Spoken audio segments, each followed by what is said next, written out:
நம்ம கோயில் பூஜைக்கு என்னென்னு அவங்க ஆர்டர் கொடுத்து நம்ம பண்ணியிருக்கிறோம்னா இட்லி, சப்பாத்திங்க,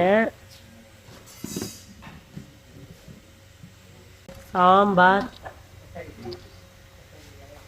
குருமா, இது தக்காளியும் உருளைக்கிழங்கு போட்டு நம்ம சப்ஜி மாதிரி பண்ணியிருக்கிறோம்.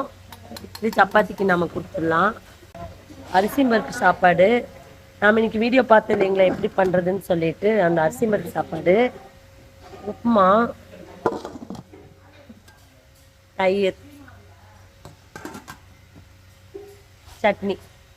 இந்த மாதிரி ஏதாவது உங்கள் கோயில் ஃபங்க்ஷனு இல்லை வீட்டில் ஏதாவது ஒரு விசேஷங்கள் இருந்ததுன்னா எங்களை காண்டாக்ட் பண்ணிங்கன்னா இதே மாதிரி நாங்கள் ட்ரம்மில் நீட்டாக பேக் பண்ணி உங்கள் சொன்ன டைமுக்கு கொண்டு வந்து நாங்கள் ஃப்ரீயாக டோர் டெலிவரி பண்ணிடுவோம்.